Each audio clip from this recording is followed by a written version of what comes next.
Let's play it louder. Come on, we'll clap our hands and stamp our feet. And when we've got a steady beat, put another nickel in the Nickelodeon. Let the leader man begin. Some music, music, music, music, music, music.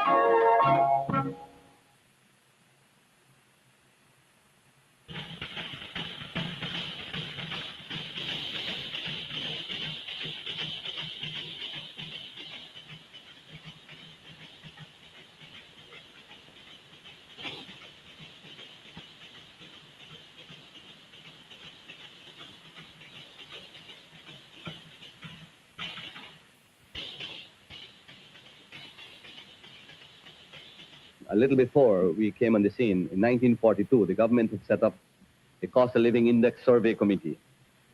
And it revealed some very depressing statistics, that an average family of 4.5 persons was earning $7.41 per week and spending $8.23 per week. The explanation for that was that the worker was always in debt to the shopkeepers and other people, to the landlord to whom they owed rent.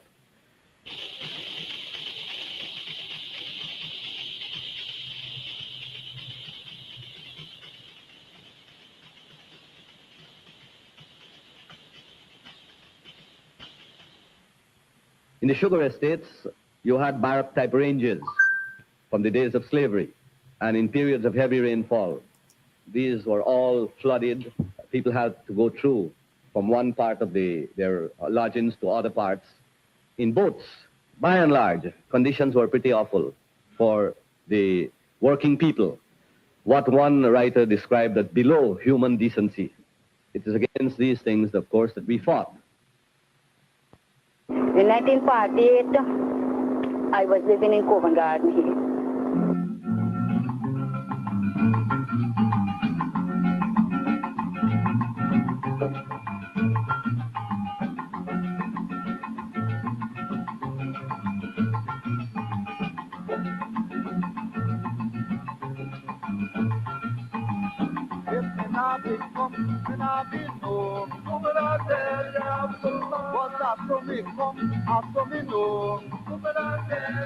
A terrible strike we had in parties, and lots of beating up and throwing out and all this kind of miracle. We had shooting all in and more. We had shooting up in the north all about. We had problems. In 1948, we have 5 persons dead. Police, the police them. They got arrested and called in and the government permit them and then go in and they do it. Well, you know, that was colonial government time. Time you can't sit home at all. You can't sit home at all. In them time that if you're off today and you're not go out tomorrow morning, you get the field form and them come and then take you out from the home and then carry you to work. Then open the door, then break open the door. That was the state rules, right? And then take you and then carry you to the back down. You will have to do your work. You can't let the work done. Once you're working with them, you can't let the work done. Until I work and work and work until we get past it, then per day. Oh, women are dying here for us. Oh, women are dying here for us. Oh, right inside. Whiny wine. Up and down. Oh, there we are.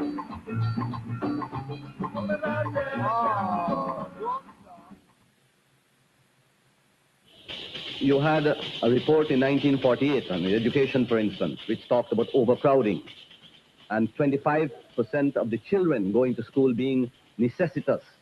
You had a high incidence of malaria, tuberculosis, and the death rate were more than twice as much as in North American countries.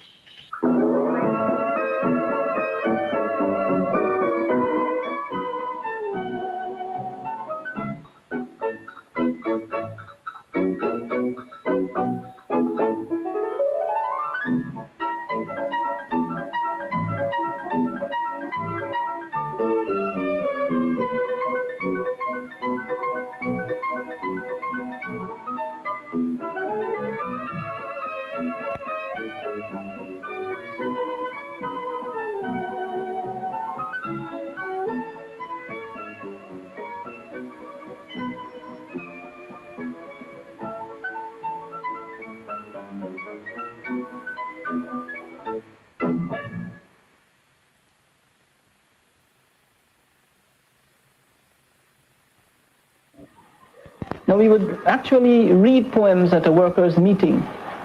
And much of our basic organization went on among sugar plantation workers from field and factory, bauxite workers, timber workers, employees in the urban centers.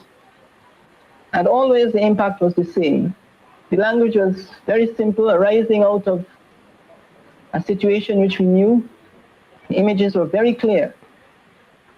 And the effect of these poems was always to give hope to the working people in struggle.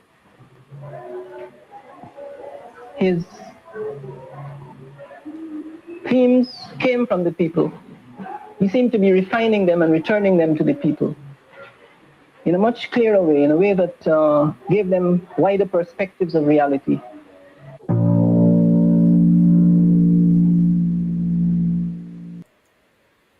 The Terror and the Time. That's a film made by Dr. Rupert Rupnarain and Ray Krill. The Terror and the Time. A film about Guyana's struggles in the 1950s. 1950s. From the agony of the dark hut in the shadow and the hurt of things, from the long days of cruelty and the long nights of pain, down to the wide streets of tomorrow, of the next day, leaping I come. Who cannot see will hear.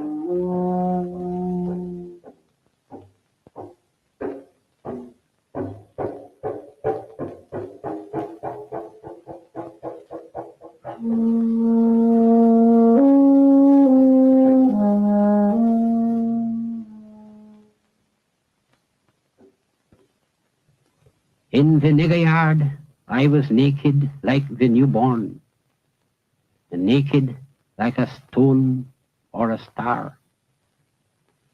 It was a cradle of blind days, rocking in time, torn like the skin from the back of a slave.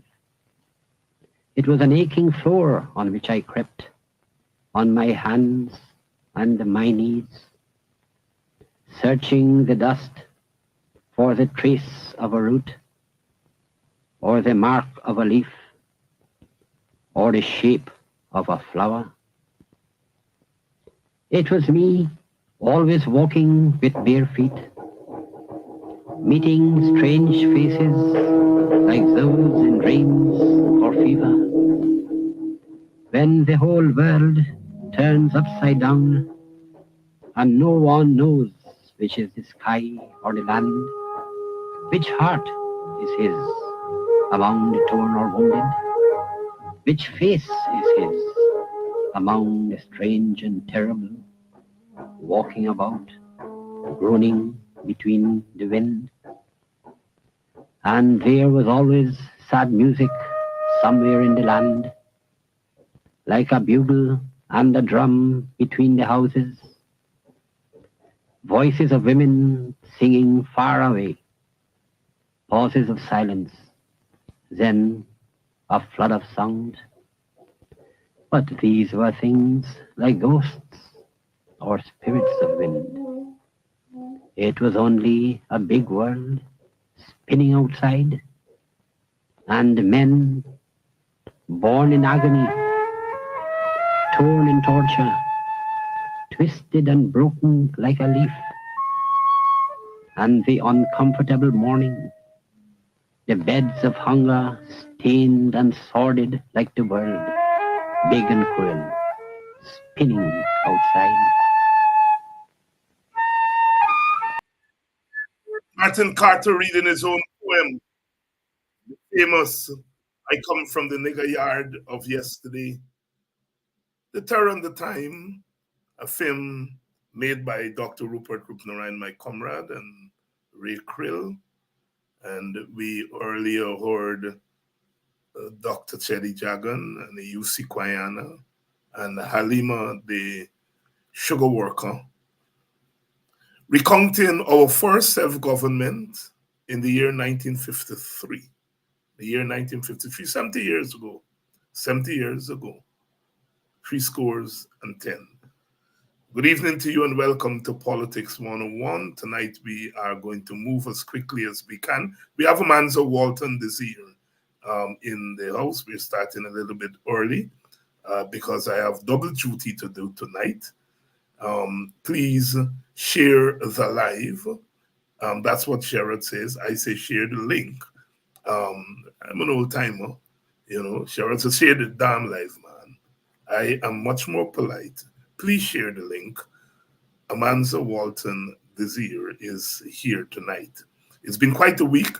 We had Sherrod himself here with his team on Monday.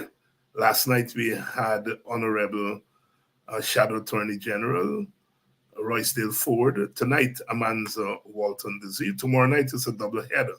We have Aubrey Norton at 6:30, and then at 7:45 we have Nigel Hughes. I think we've covered all the big guns this week as they prepare for the congresses, the People's National Congress. They're having their Congress starting on Friday, and the AFC's conference is on Saturday. And as in keeping with our all opposition solidarity on this program, we have opened our program to the candidates coming here and talking about their candidacies.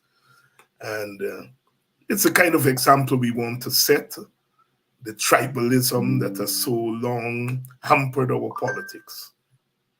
We want to say that we are all in this thing together. We may differ in terms of ideology, in terms of emphasis, in terms of perspectives. But every day, we are noticing there's one exception in this country, and that is the government of the party in government. And if we're going to move forward, we first of all have to remove that party, and then we sort things out after that. I am making the point that the PPP is an obstacle to positive change. I want to hail the democratic steps taken by the PNC and the AFC, opening up their congresses to competition among their leaders and open up to competition among their leaders, and the competition for office is healthy. Democracy must not be confined to the textbooks, and it must not be confined to the national elections alone. It is good that our parties are going down that road. Democracy, however, has its risks, because as we have seen, we've been visited by dirty campaigning. Dr. Jeffrey makes a distinction between negative campaigning and dirty campaigning. And we have to watch that. Watch yourself. Good evening. Let's roll because Amanza is here, ready to go. Amanza, good evening.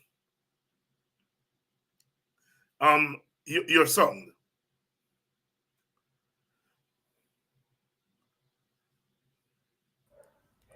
Hi, Dr. Hines. Can you hear me? Good evening. Yes, I can hear you loud and clear. Great. Thank you for having me.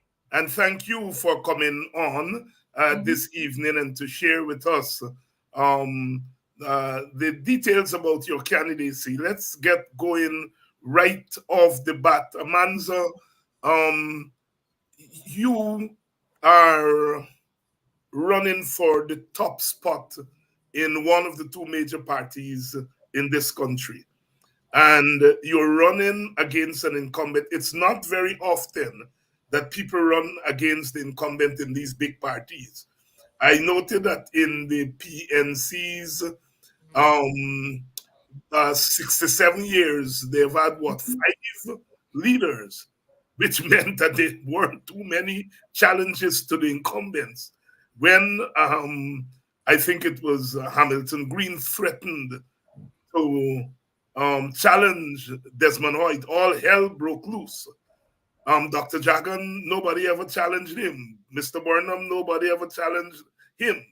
And so you are challenging a leader who won handsomely at the last party congress. I think he got over 75% of the vote. And so there must be something that is deep, something that is fundamental, that is driving you and others to challenge the incumbent for leadership. Tell us what that is on your part. Your audio's gone again. Thank you, Dr. Hines. Are you hearing me now? Yes. Great. Well, Dr. Hines, thank you first of all for having me on your program. It's always a pleasure for me to be here with you. I didn't get as is customary our David Rudder Calypso, so but we will press on. Look, let me say that as you've started by saying, our party is a democratic one. And yes, democracy sometimes is very messy. Sometimes it can be disconcerting, but it is a process nonetheless. And the constitution of our party provides that any member that believes he or she is capable of providing leadership to the party may step up to run for leader or leadership in the party, because I want to be clear that I have been nominated for several positions within the leadership, including leader, chair, vice chair, and a member of the CEC. So, I celebrate that democratic ethos of our party. Let me be very straight to the point about why I am running. I believe that it is time that we evolve as a party. And I believe that I have a very significant contribution to make in helping that evolution. What do I mean by evolution? We can no longer be a party that does things the way we are accustomed to doing it, in the way that we have been doing it, when the entire world, our country, is changing and it's moving ahead. I passionately believe in the objects set out in Article 2 of the PNCR's Constitution, and it lays out there a very clear vision for the development of Guyana.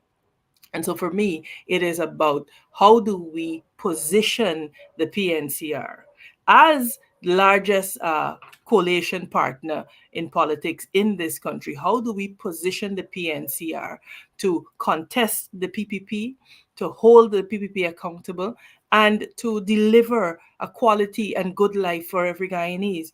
And so my contesting is what I believe is for the betterment and the better positioning and the repositioning and evolution of our party, and then by extension, Guyana. Let me ask you, Amanza, a question that I asked the Honorable Roysdale Ford last night, and that I will ask Aubrey Norton tomorrow night. What kind of party? The PNC was born 67 years ago.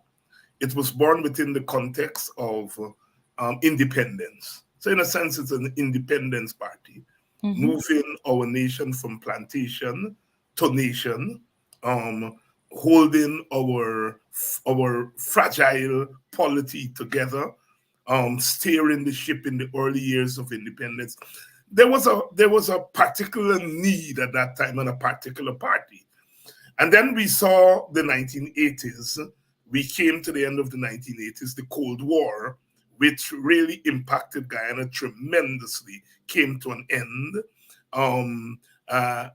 The experiments at social mobility and social upliftment, socialism and nationalism, those experiments came crashing down as the countries were unable, Guyana was unable to foot the bill for all of those programs.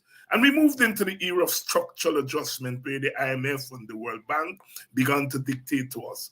And Mr. Hoyt took the reins of power in 1985 when Forbes Burnham, the founder leader, passed away. And I dare say that Forbes Burnham himself, before he passed away, had begun to recognize the need to transition the party to the new era.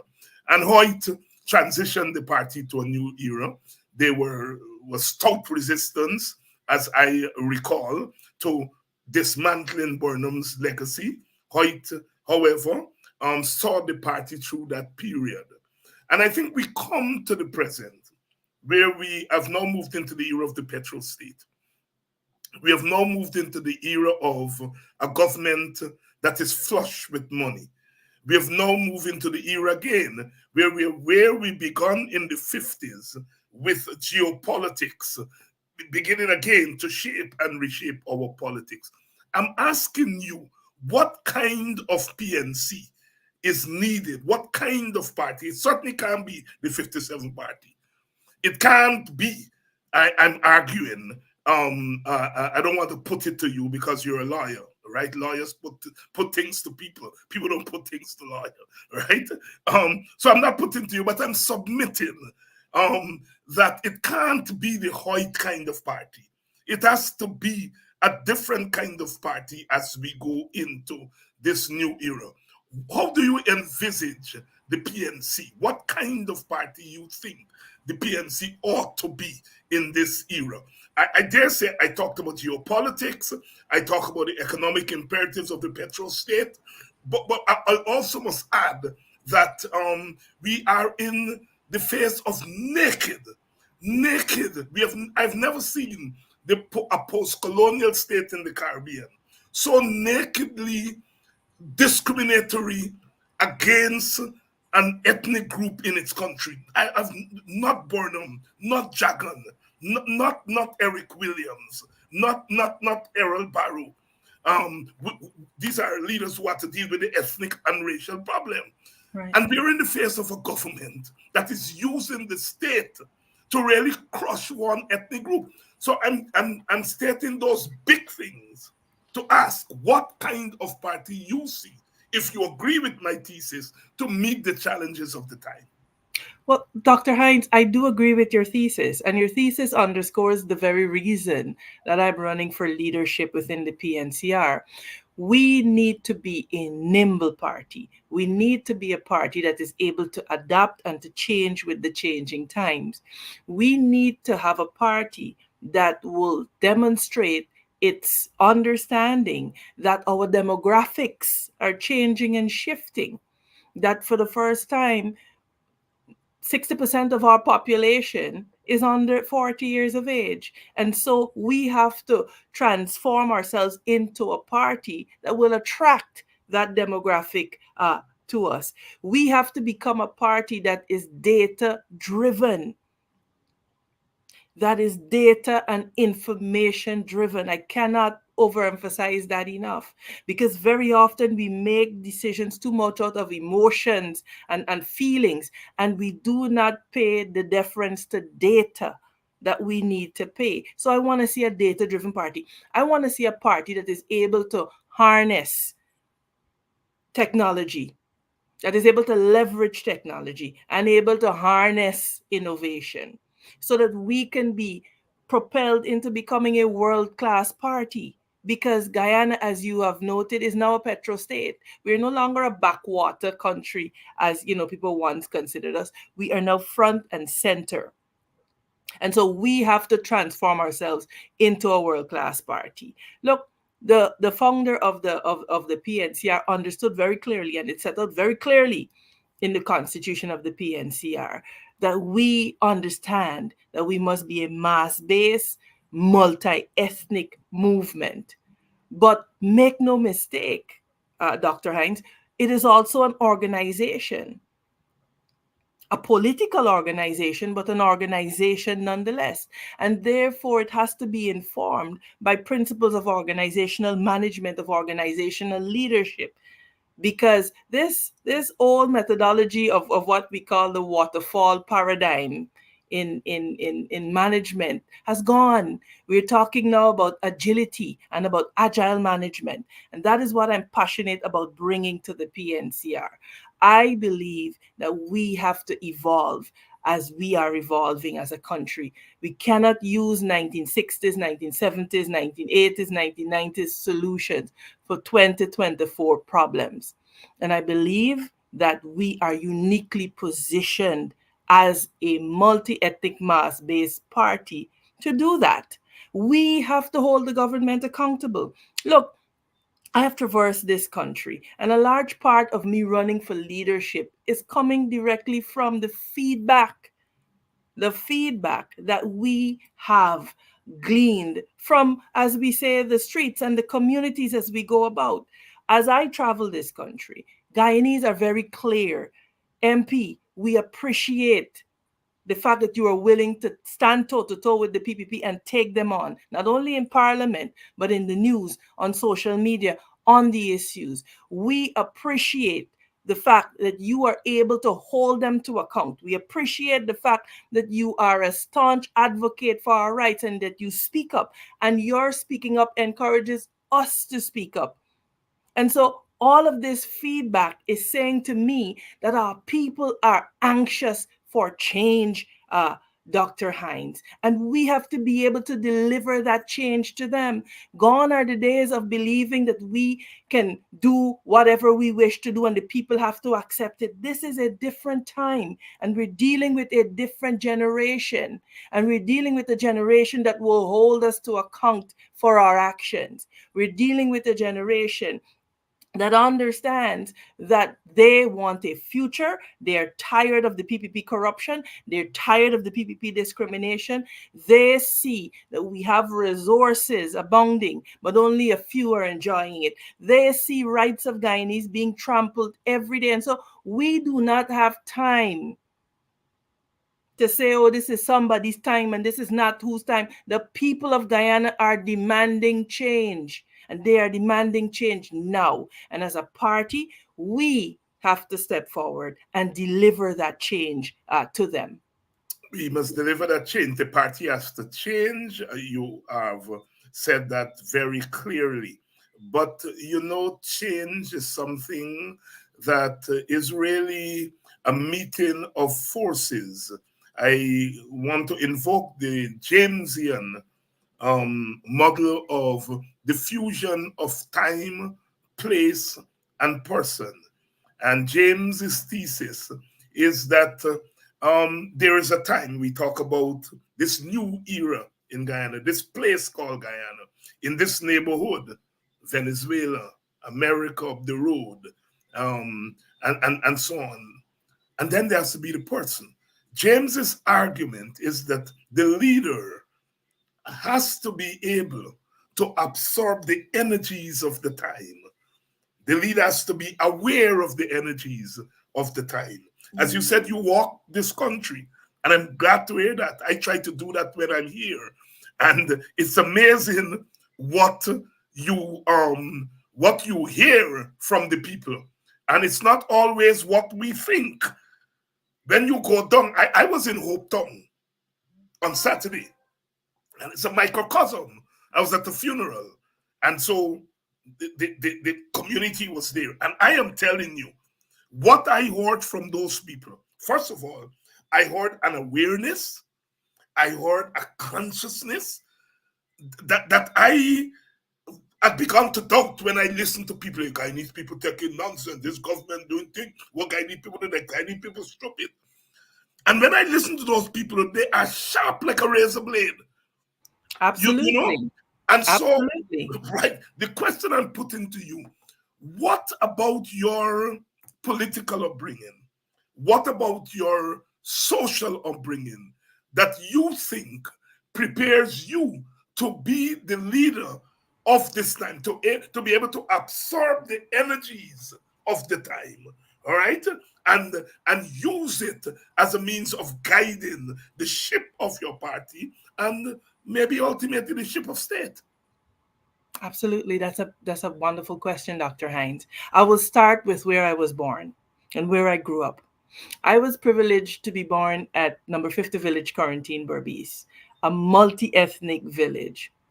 And so from an early age, I was steeped in the understanding of what it meant to coexist with people of all races. And then moving to Linden, a town, understanding the dynamics of larger communities.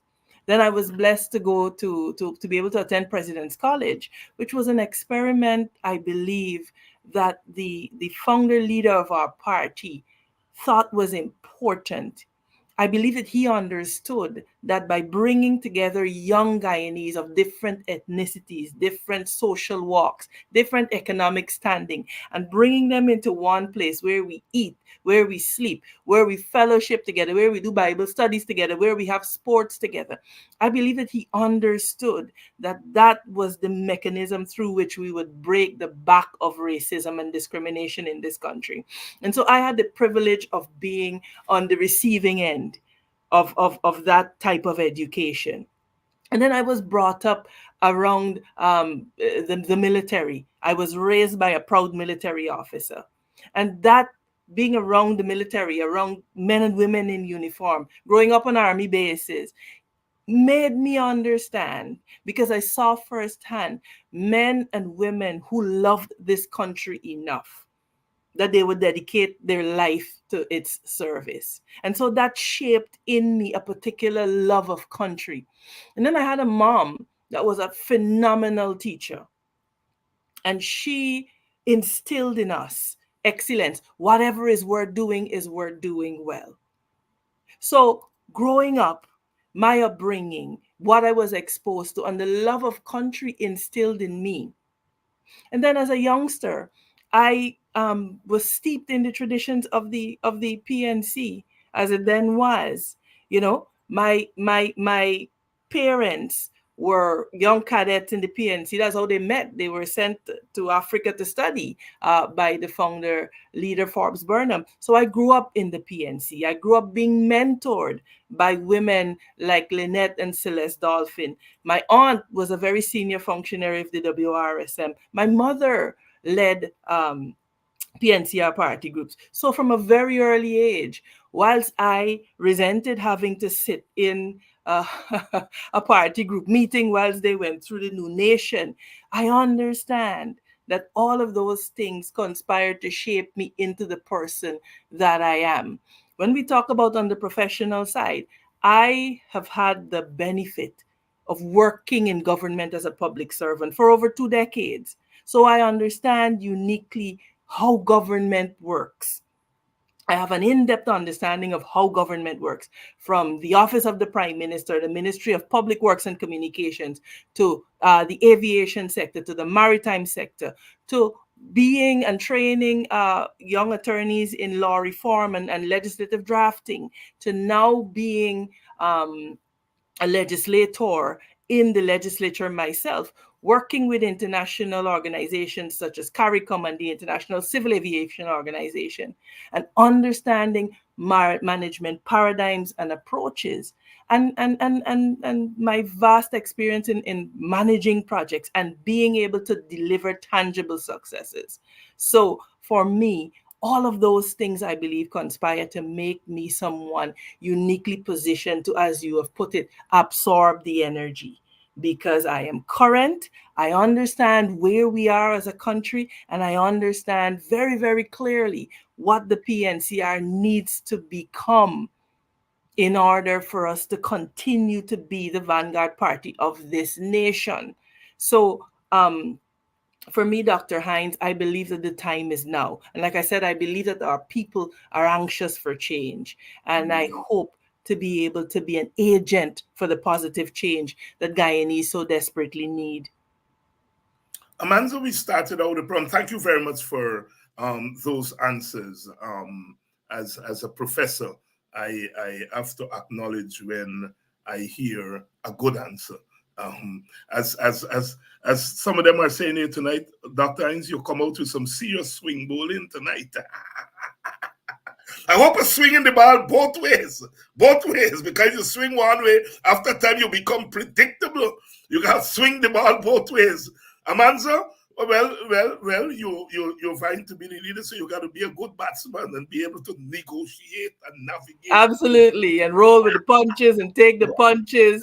Um, You gotta be willing to be tried by fire. So that's yeah, fine. That's all my right. sister. Look, I'm going to ask you this question, which I must ask. Anybody, as we would say in the village, anybody know me? I don't mind people business. I don't mind the PNC business. I'm minding the PNC business. But I can't help but noticing that the democracy that we started to talk about has come this round of politicking. The democracy has brought with it some dirty campaigning. Dr. Jeffrey made a distinction between negative campaign, which he says is normative, and dirty campaign, which is not necessarily normative. I have to say, and I be frank, you now respond to what I say. I have decided in this time that I spend in time working with Black people to help them, as we say in old time parlance, catch themselves, and I take on that work. Yeah. And I have to say, when I see you all and you all surrogates in this campaign, as a Black man, I feel ashamed. I feel ashamed because I think we're better than that. I think we come out of a culture with our dignity, and whatever you say about Black people, they don't play with their dignity.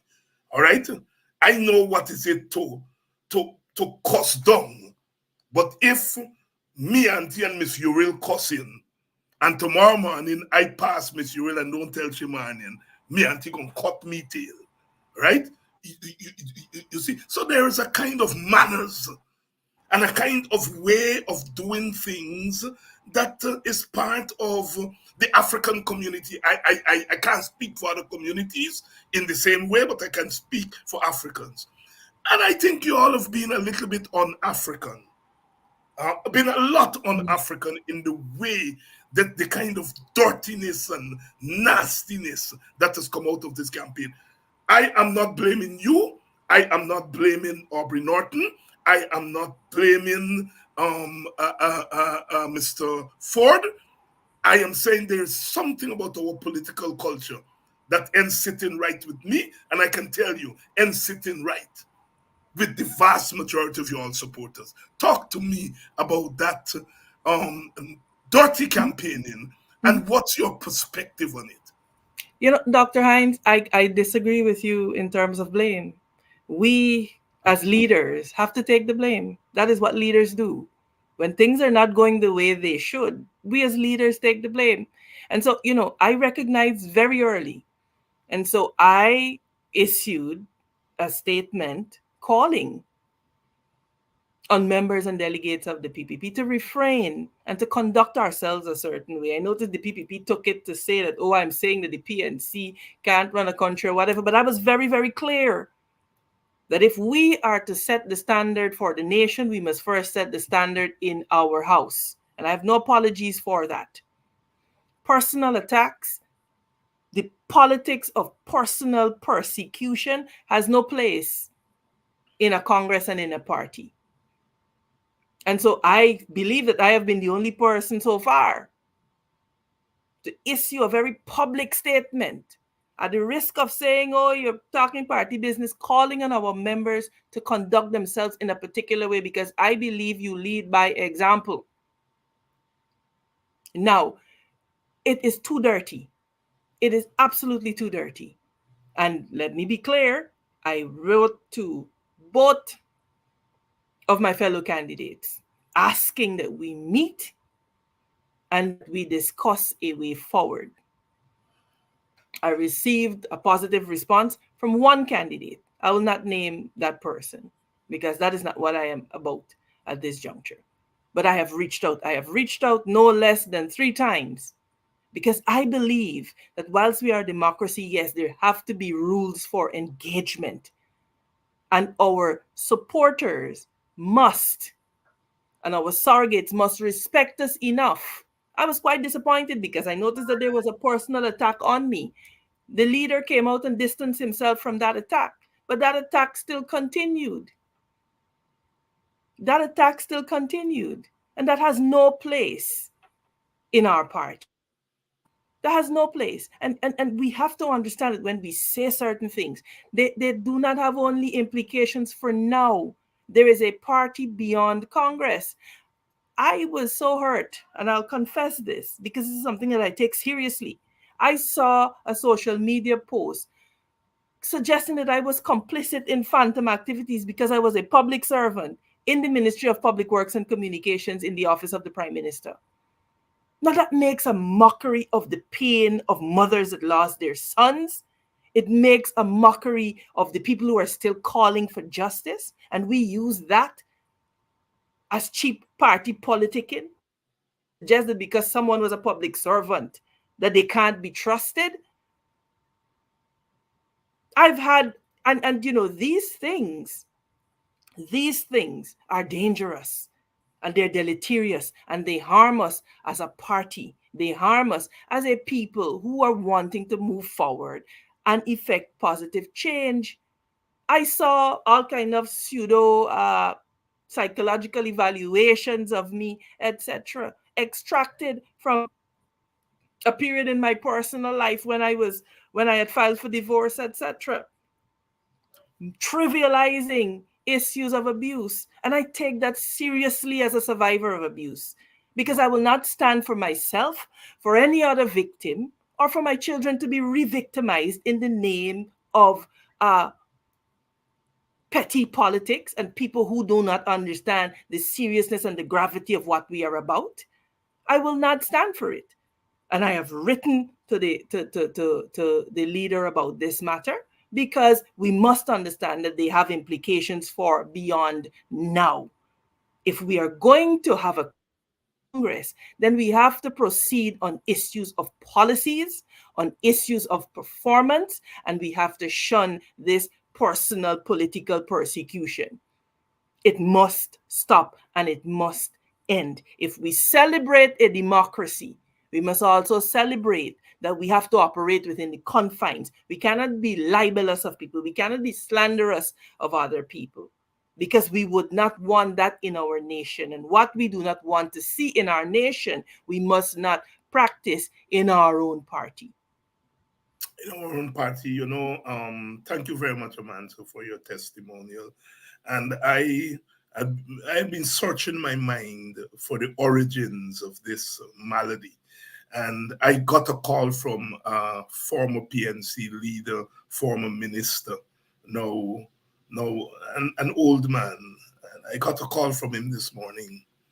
And he said, you know, David, when Congress time came around, we looked forward to Congress. It was a joyous time. We were doing all kinds of things at Congress Place. But this Congress seems to be about who will become leader rather than the business of Congress. And I say, yes, I think I got the answer now. And it was the same when the PNC had the PPP had their Congress, and I noticed the same with the AFC having their Congress. I think we are in the period where Congress now become about election rather than about organization and all of that. And you're absolutely right. Look, as a young child, I was in what we call then the young developers. And so I have very fond memories of Congresses from times past. They were kept at the exhibition center, if you recall. Yes. Right in Sophia, next door to Congress Place. And I recall, because, you know, we were the little children that did the cultural items, right? And so I remember vividly the first Congress at which President Hoyt, I believe, was going to be contested. I remember we did a poem written by Lynette and Celeste Dolphin. It was a group of us drawn from all across the country. We were from the quarantine. We had young people from in Georgetown. We were all about 10 years old. And I remember she wrote this poem called Time Future. And some of the words were, we, the children of Guyana, are grateful and we pledge time future because of times past and times present. And that poem did a chronology of exactly what you outlined as you began earlier about how the party would have evolved. And then it came to Hugh Desmond Hoyt, right? And she spoke about that poem spoke about a man born to lead has no choice, even if he has no followers, followers with a kindred spirit, and it outlined the history of the party and up to where we were, because we had just begun the structural adjustment that you talked about. So there was a part of it that spoke about the IMF, the ERP, and the CIMAP. All you grown-ups know what that means, with hard work, dedication, and so I know the pageantry that attends the PNCR Congress, because I had the privilege with my siblings of being there. And it is more than just who becomes leader. It is about getting together and deciding who and the direction that we want to take our party, because we have the privilege of being a mass-based movement, and we have the privilege of being a party that says that the leader leads in consultation with the members. And this is why institutions like the General Council are very, very important. We should have 4 general councils every year. We've not been able to keep up with that. Those institutions are important for exactly the reason that you have outlined. Our groups are important for exactly the reason that you outlined. Because at the end of the day, it is about how do we move the party forward together. And this is why, Dr. Hines, you have the cut and thrust of good old campaigning, where you tease and you taunt and you jest, but we have gone beyond jesting, and we have to stop, and we have to demonstrate that we can be better, because I believe that we are better, and that we can campaign on performance, we can campaign on policies, we can campaign on impact, and the impact that we've made. Because I, for one, do not subscribe to the school of thought that, oh, you've been there for 300 years and so this is some type of entitlement. I believe that as a party, we have to step back, look at what the data is telling us, look at what the information is telling us, listen to what people in the public spaces are saying to us, because they're the people that we need to attract to vote for us. So, you are absolutely right. It has been unfortunately reduced. I recall, as a little child, you'd come home with stacks of typewritten sheets like this of position papers put out at Congress, of sectoral papers put out and discussed at Congress. That rich intellectualism that characterized the PNCR, I believe we desperately need it now. And we have to have it as a matter of urgency, because we have to navigate, as we've said, this new petro state and the new realities of all of the resources that we have for the first time at our disposal. Amanza Walton Desir here tonight, making our case for the leadership of the People's National Congress. Amanza, some quickies now. Either some bouncers or some square turning balls. You talked about coalition politics very early in your presentation. What is it you are going to do different if you're elected as a leader from what Aubrey Norton has been doing in relation to coalition? Let me give a frame. The PNC got into power in 1964 as part of a coalition with the United Force. When the PNC came back to power in 2015, it first entered into a partnership with the WPA, and that partnership was joined by the AFC, and then there were individuals who came in, because the APNU charter allows for individuals. I know some individuals call themselves parties, but I'm being very intellectual here. They're individuals. And so therefore, it would seem to me that the coalition trajectory has to be something that each leader and each contender for the leadership must think very seriously about. So I assume you come here armed with your answer. What are you going to do different from Aubrey Norton as far as maintaining, resuscitating, expanding, however you choose to frame it, the coalition that was so kind to the PNC in getting it back to power, first in 2011 when they won the election but not the presidency, and then 2015. I have been very clear from the time I entered politics that coalition politics is the politics that will take Guyana forward. And so for me, I'm very clear in my own mind. And I believe it is important that as leaders, we be honest with our membership. We be honest with the people who look to us to lead. And to indicate to them truthfully that this is the politics of the future. Having had that paradigm shift, because the paradigm shift is important, because if you accept that this is a reality, it informs the way that you are going to operate. And in the case of the PNC, there's no need to reinvent the wheel. We have the APNU. And so for me, greater emphasis needs to be placed on that vehicle. We must embrace it. We must allow for it to grow, to flourish, because it is the politics of the future. You look at India, for example, when everybody thought that Mahendra Modi had it locked, he had to enter into a coalition. You look at South Africa, you see the reality of that. So anybody that will say to us that that is not a present reality is misleading. So for me, it would be strengthening the APNU. Like I said, there's no need to reinvent the wheel. Strengthen it, respect it, respect the components of it. But of course, Amanza, let me get a little bit direct here with you. The WPA, which was the second party in the APNU, left. They're no longer. The APNU linked up with the PNC. The AFC, sorry, linked up with the APNU. The AFC is partnering with the PNC in Parliament. Outside of Parliament, they're gone.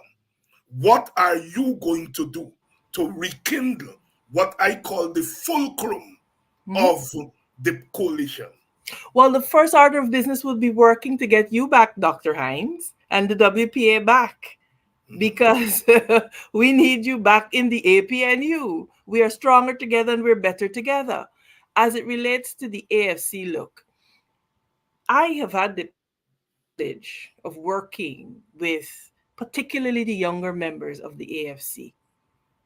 And we have cultivated a relationship of mutual respect, which I believe is fundamental to making any coalition work.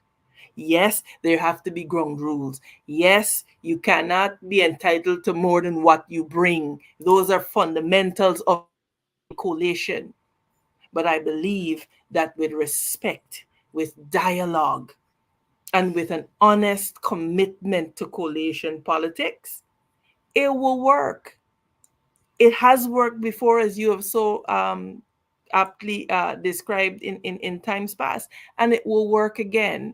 What it requires, like I said, is a paradigm shift, not only lip service, but a paradigm shift that says we accept that coalition politics is here to stay. That anybody that tells you that at this point it is not an option for us as the PNC is misleading you. Having established that, we then proceed to respectfully dialogue with coalition partners, because I truly believe that that which binds us together is greater than that which separates us. So we cannot shirk from these challenges. We have to confront them head on. We have to meet. We have to have meetings. We can't have a situation where APNU is not meeting in 2 years.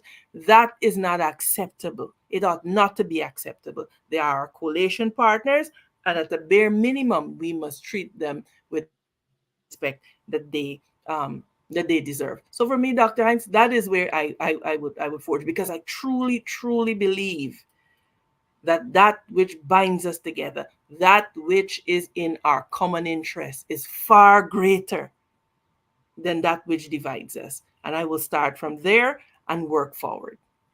Amanza, moving quickly along, the issue of the oil and gas industry is something that is front and center, and any leader of any political party has to deal with that. I want to confine you to the issue of the oil contract, renegotiating the oil contract or not. Mr. Norton, in my estimation, has been walking a very tightrope when it comes to that. Are you going to follow his model, or are you going to do something differently when it comes to the contract? Your audio's gone. You asked me about the oil contract, Dr. Hines, and I ask you, what about the energy sector? All right, all right, all right. What about the energy sector? Yeah. Because you see, we do ourselves a disservice when we pigeonhole ourselves in that manner. We have to look at the entire oil sector, the energy sector in our country. Let's start from the beginning. We have to get ourselves in order as a nation. We do not have the institutional capacity present to manage a sector. We must immediately establish whether it is a petroleum commission or a national oil company. We must do that. Like most other countries that are managing this resource, like they have done. It is the thing to do.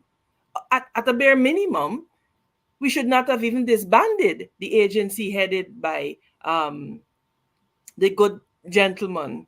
I don't remember his name right now, Dr. Mark. We should not have even disbanded that. So Dr. Mark Bino is his name. Yes, yes. At the bare minimum. So let's start with putting our house in order, because our house is not in order. So let's establish that mechanism. And then, of course, Dr. Hines, we have to begin to equip ourselves with capacity. We have to go out there and we have to retain a world-class firm, counsel, lawyers, engineers on retainer to be able to properly advise us. Investment bankers, world-class investment bankers. So we have to augment our capacity. Are you Because going to that is renegotiate what the any... contract?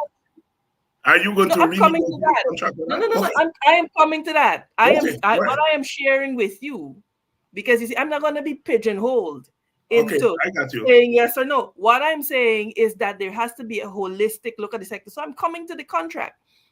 I'm saying institutional capacity in the manner that I've outlined, retaining investment bankers and world-class legal counsel, engineers that are on retainer. This is what countries that are serious about managing their oil resources in a serious manner do. Not just leave it up to one man, Barry Jagdeo, with two underlings to manage an entire sector. Now, having done that, what we need to do is get a competent person. Many countries have what they call an oil czar. We have the benefit of learning from the mistakes of other countries, bringing expertise from the US, from the Middle East, bring in expertise in order to be able to manage that. And that expertise must be understudied by Guyanese so that there's technology and knowledge transfer. Now, when we would have equipped ourselves with the capacity to properly negotiate, then is when we go into any notion about renegotiating. Because I want to be clear, the current situation is untenable. But I also want to be clear that the oil companies, we have said that there's a 30-year lifespan of this. So they are long-term strategic partners. And so having augmented our capacity, we now go in to sit and to come to solutions that are mutually acceptable. Because these are our long-term partners, whether we like it or not. And there are a number of models and alternatives that could be explored. Pilots, for example, payments in lieu of taxes. You talk about issues like increased corporate social responsibility and how they can become more actively involved in giving back and managing and funding projects, etc., within the country. Now, when we do that, what we are demonstrating is that we, one, understand that the US, Exxon, etc., that they're long-term strategic partners, and that we have to come to mutually acceptable solutions.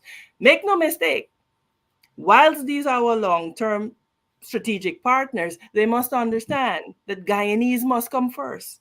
Guyana and Guyanese must come first. They must also understand that Guyanese being satisfied is very important to maintaining the peace, stability, and prosperity of the country so that we maintain a particular investment climate.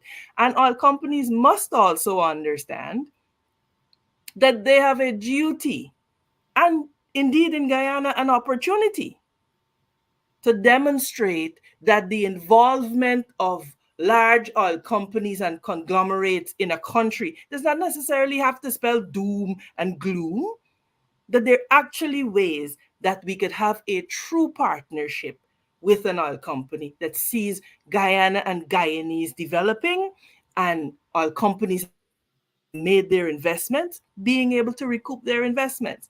And so for me, it has to be a holistic review of the sector and not just renegotiating or negotiating, because like I've outlined, for those reasons we have to be far more holistic in our approach. I want to be clear, the current prevailing circumstances are untenable, but I also want to be clear that we view these companies, we view the US companies, we view all of these other companies as long-term partners, and as long-term partners we have to be able to come to the table and to craft mutually acceptable solutions that will see an enhanced partnership. You haven't said whether you will renegotiate the contract or not. No, I have said that once we build capacity, you come to the table and you are able to craft solutions that uphold the sanctity of contract. It is a it is it I've said that very, very clearly. I don't know how much more clearly All I right. could. All right. Amanza, if you become leader of the PNC, you've talked about coalition politics. Elections are next year. Um, there is talk about a consensus candidate. As leader of the PNC, are you willing to step aside for a consensus candidate other than yourself inside of the PNC or outside the PNC? So let me say, are you willing to step aside for a consensus candidate outside the PNC? Are you willing to step aside for a consensus candidate within the PNC, or will you be hard and fast that as leader of the PNC, you have to be the presidential candidate? What I will commit to being is being guided by data. What I will commit to be is to be guided by what the statistics say. Numbers win elections. Not how Amanza feels or what Amanza thinks. Numbers win elections. And so and this is why it is important as a party, we embrace data and information. Bless you, Dr. Hines. Thank This you. is why we must embrace that. So for me, the posturing about who will yield to what or whatever, what do the numbers say? What do the numbers say? And of course, once those numbers are brought, it has to be a decision of the party. I would say to any party that it would be irresponsible to make such hard and fast pronouncements without the benefit of polls, without the benefit of interrogation, because that is not something that should be arrived at lightly or based on who feel or who win both long or who might be entitled. I cannot subscribe to that modus operandi. But you are open. You're open to whatever possibility the data, according to you. Whatever the data shows us, and once that is brought to the party and they are able to accept it, because again, the leader of the party manages in consultation with its members. We got a constitution, and whilst others may believe it's fine to shirk the party's constitution, I am not minded to so do. If you win this election and become the leader of the party, are you prepared to call Roysdale Ford and Aubrey Norton and say, be part of my executive team? Roysdale Ford, Leader Norton, every No, no, person. no. I'm asking about those two. Those two.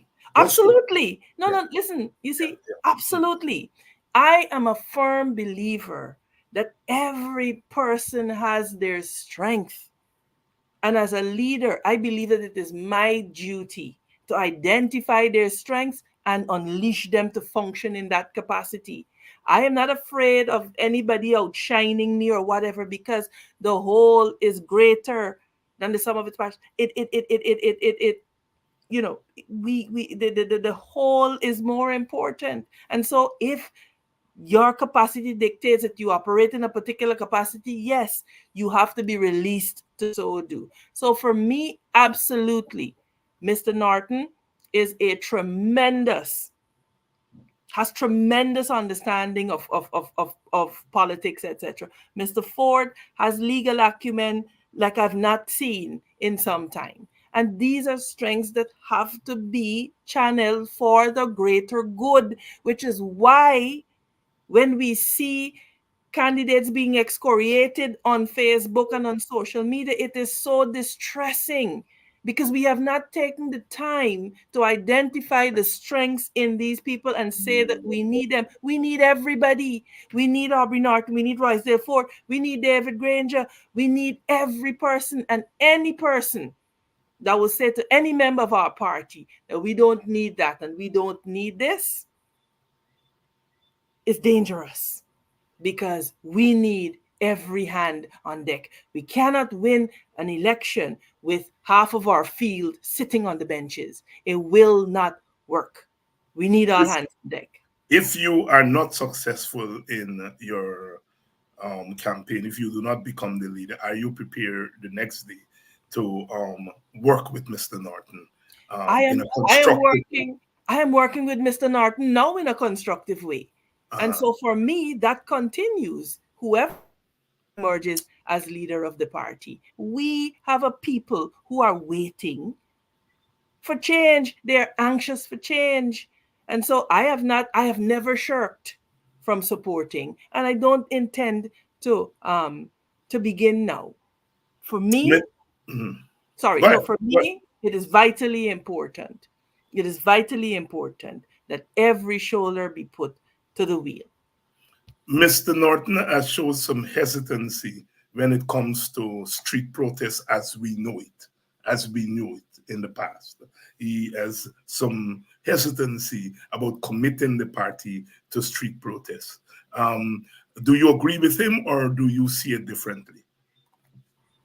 Look, I understand his concerns, but I am of the view that protest and peaceful demonstration is a cornerstone of a democratic society. I absolutely believe that it is. Do I understand his hesitation given the current government and their inclinations to engage in criminal acts against Guyanese? I absolutely do. But at the end of the day, power concedes nothing without a demand being placed on it. It never has and it never will. Nothing comes without struggle. And a part of struggle is peaceful protesting. And for me, I look back at the way the world was changed, and I look back at the way civil rights, for example, in the US, they were obtained. And you know, MLK, etc., they didn't sit it out and say, no, we're not going to protest. They believed in what they believed in strongly enough to Um, protest. When I go out to protest on a matter, Dr. Hines, it is because I believe with every fiber of my being that I'm standing up for what is right. And that is my right to stand up for what is right. So for me, tactically employed, peaceful protest is still a significant weapon in the arsenal against oppression and discrimination. there is a view that the hands-off approach, the hands-off tactic, certainly in front of the scene. I don't know what happened behind the scene, but in front of the scene, if that is a term, the hands-off attitude of Mr. Norton and his team to the teachers' strike. Some people are of the opinion that it had the PNC leader and his team, the party, taking a more proactive posture in supporting the teachers' strike, the outcome could have been different. If you become leader, and I am predicting the teachers are going to go back on strike when they come back after the August break. If you become leader, what are you going to do different? If at all you think that something different should be done. Look, for me, it has to be done in consultation with the union. This is their strike. And so if there is a request that you have to consider their requests.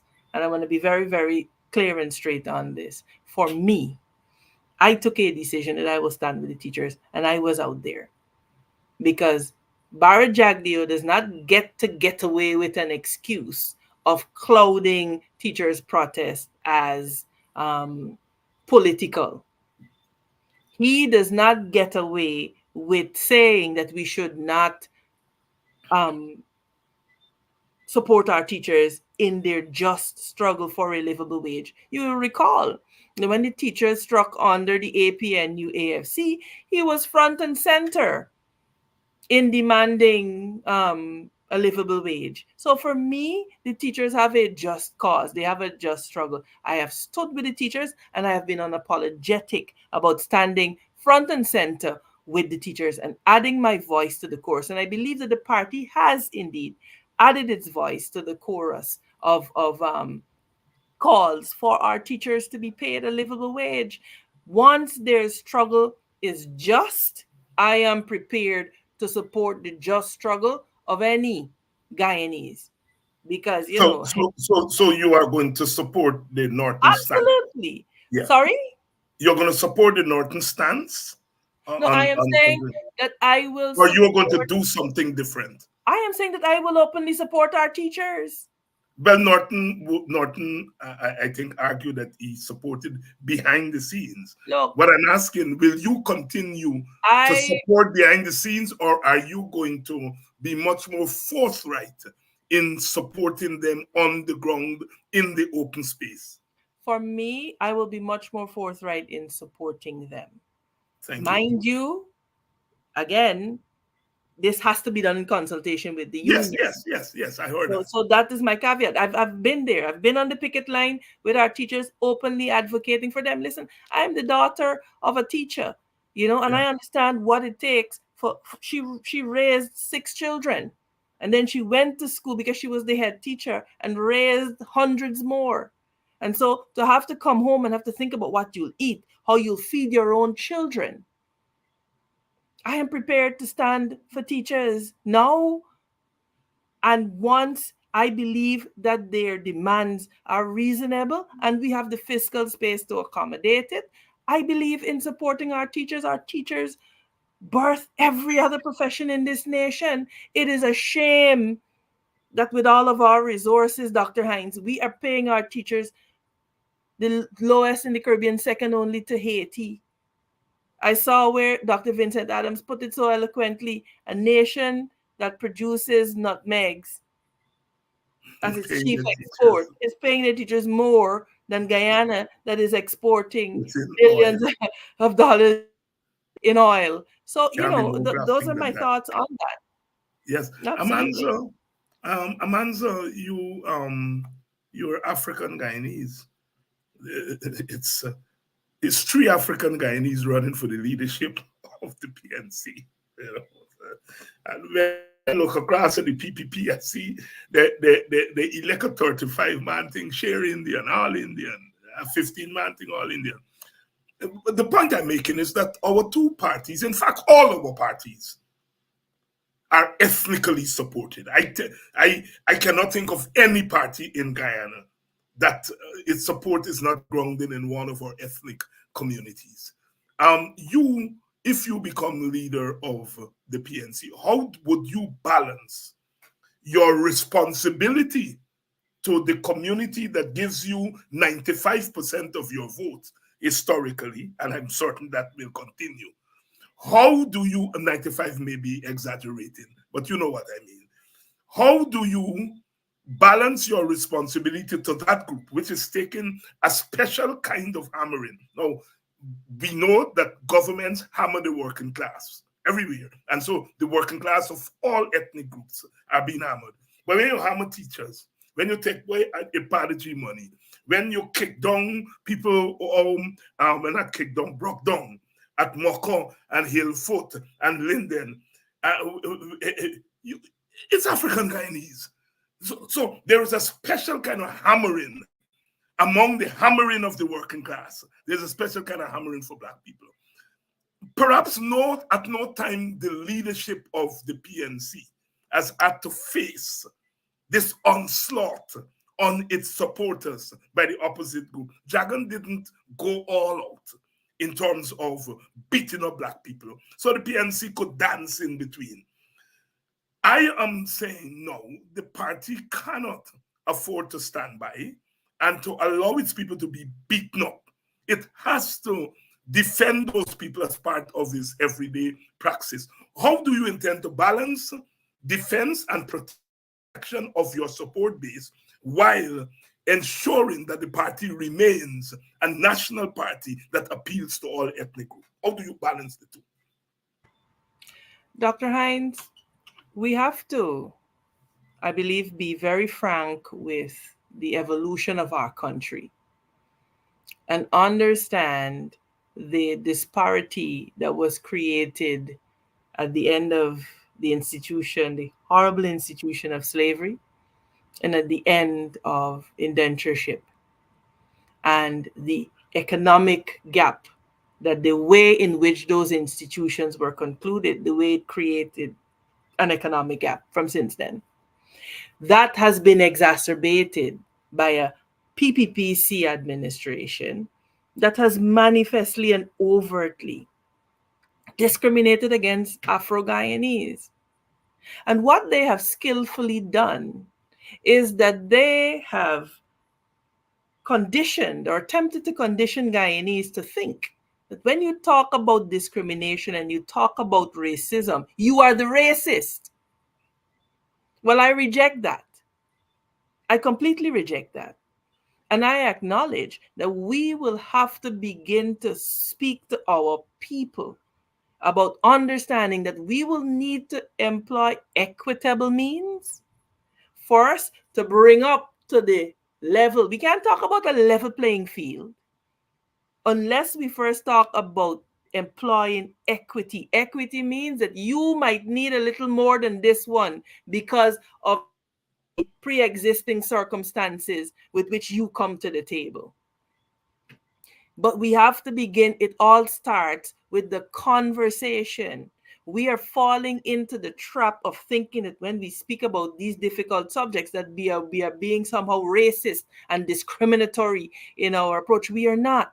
What we are seeking to do is to acknowledge and address. Listen, the UN, with the implementation of the Decade of People of African Descent, the UN itself has acknowledged that Africans around the world in the diaspora are a group that have suffered and that continue to suffer.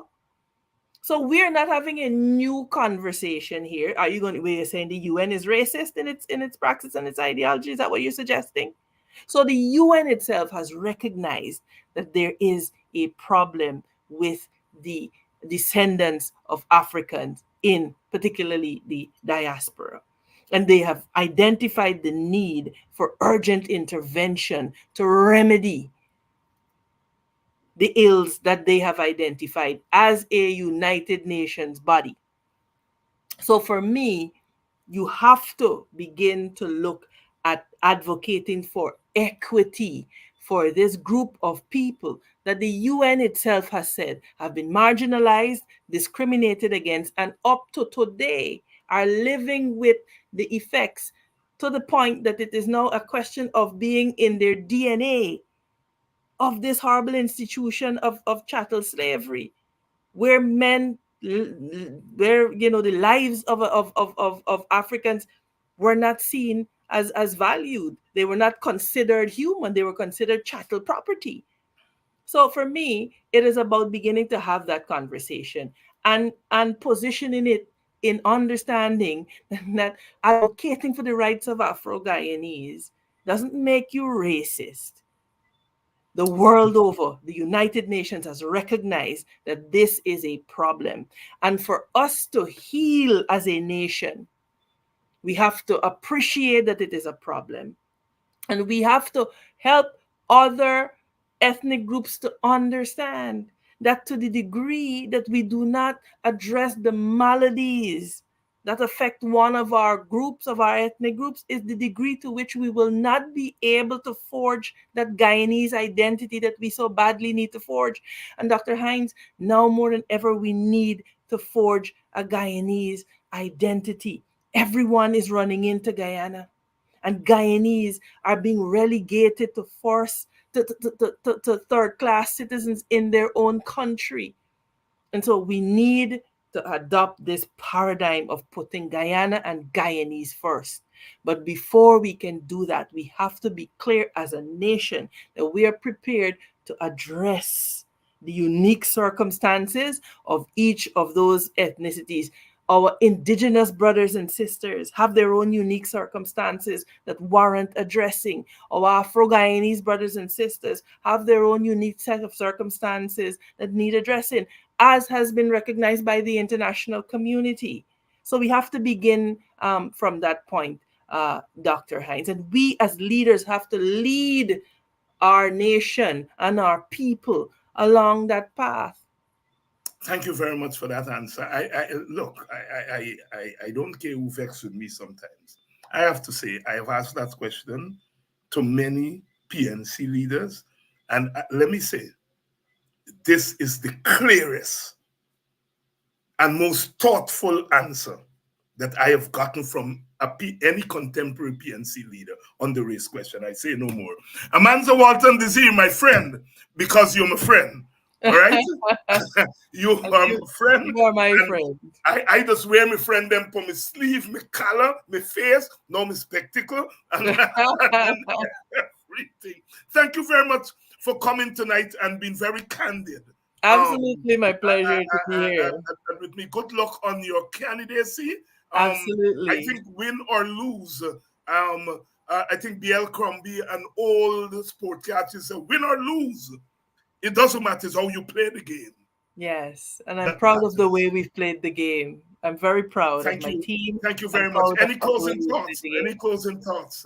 Any closing thoughts? Just to say thank you, Dr. Hines, for having me. It's always a pleasure to come on here and to share my thoughts with you and my heart with you. I think, Guyanese are anxious for leadership. They're tired of politicians. They're tired of the excuse, oh, that's politics. Guyanese need leaders. We need leadership. And so I'm happy to be able to be considered a leader by many, and I'm happy to be able to contribute to the development of my country. We ought to love this land. I mean, this is where Providence has seen it fit to place us, and we must resolve that we will leave it better than when we found it. So thank you for having me, Dr. Hines. Always a pleasure. Thank you very much, my sister. All right, take it. And Colin, no, it's not an endorsement. I call a spade, and I call a fork, and I call a shovel. No endorsement. No endorsement. Amanza's my friend. She's a comrade. We have always had an open relationship. I have the same kind of relationship with Aubrey Norton. We go back as boys way back in the 1980s when we were at UG together. I also have built up in recent times an excellent relationship with Mr. Roysdale Ford. So I really can't do the endorsement thing. No, not at all.